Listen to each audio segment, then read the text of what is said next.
Halo teman-teman, kembali lagi di channel YouTube saya.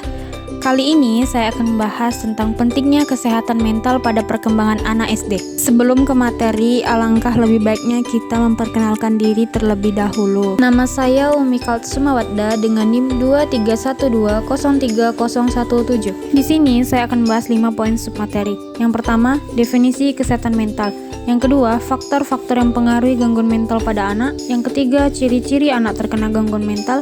Yang keempat, jenis gangguan mental pada anak. Dan yang terakhir, mengatasi gangguan mental pada anak SD. Definisi kesehatan mental. Menurut WHO, World Health Organization, kesehatan mental adalah kondisi sejahtera seseorang ketika seseorang menyadari kemampuan dirinya, mampu untuk mengelola stres yang dimiliki, serta beradaptasi dengan baik, dapat bekerja secara produktif, dan berkontribusi untuk lingkungannya. Anak yang mengalami gangguan mental cenderung mengalami depresi.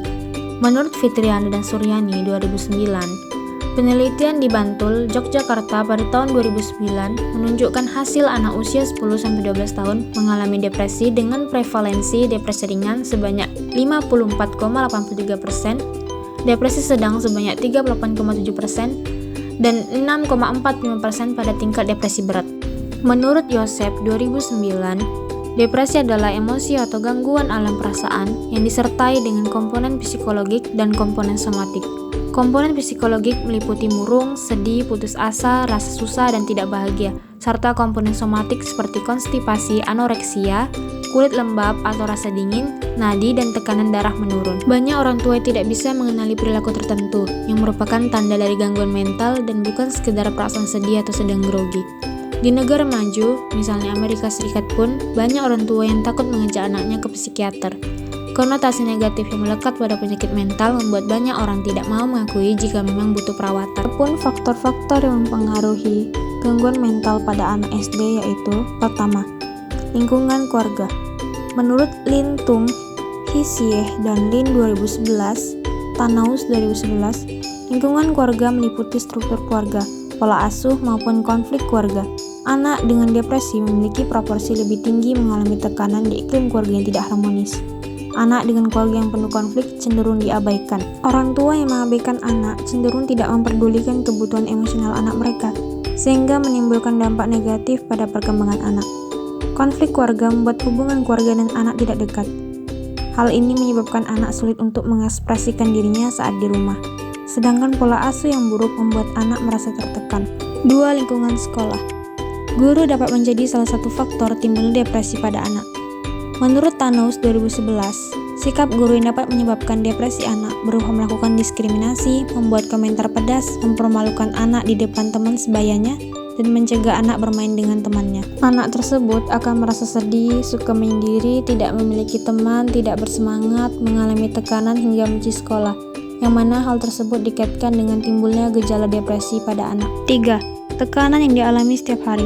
Menurut Tanaus 2011, tekanan yang dialami anak meliputi keadaan lingkungan, cacat fisik, penyakit fisik, dan kondisi kronis. Keadaan lingkungan yang membuat anak tertekan salah satunya perilaku bullying. Menurut Zhang Qilong dan Ren 2019, penelitian membuktikan bullying viktimisasi mempunyai hubungan dengan depresi. 4. Ekonomi keluarga. Menurut Lin et al. 2013, keluarga dengan penghasilan rendah memungkinkan anak mengalami masalah kesehatan mental. Keadaan ekonomi keluarga yang buruk menyebabkan orang tua mencari pekerjaan tambahan bahkan sampai meninggalkan keluarga untuk merantau.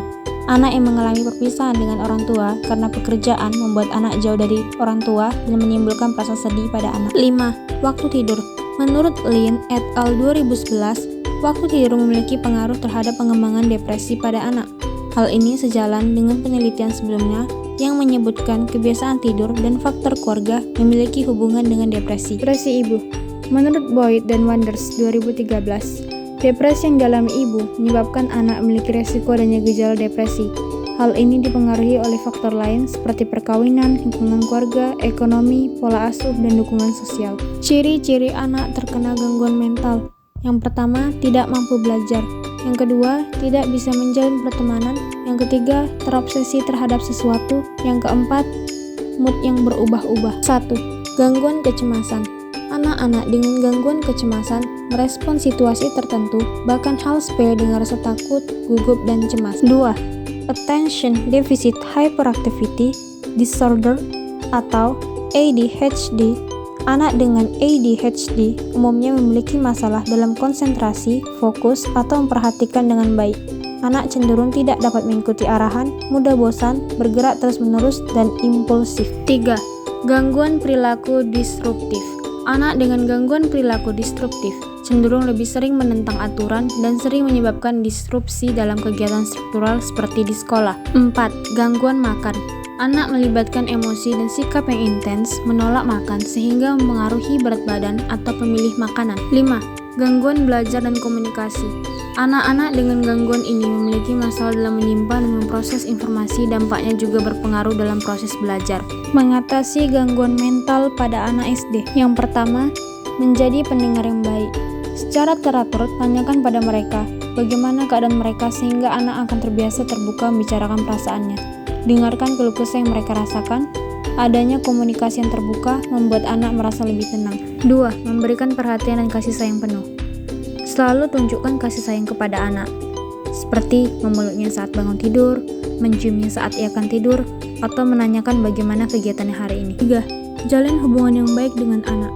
Lakukanlah aktivitas bersama atau quality time yang menyenangkan seperti membaca buku, menggambar, mewarnai, atau bermain. 4. Ajarkan anak cara untuk meredakan stres. Ketika anak terlihat stres, ajaklah ia untuk berhenti memikirkan masalahnya sejenak. Tanyakan hal apa yang kira-kira bisa membuatnya merasa lebih baik.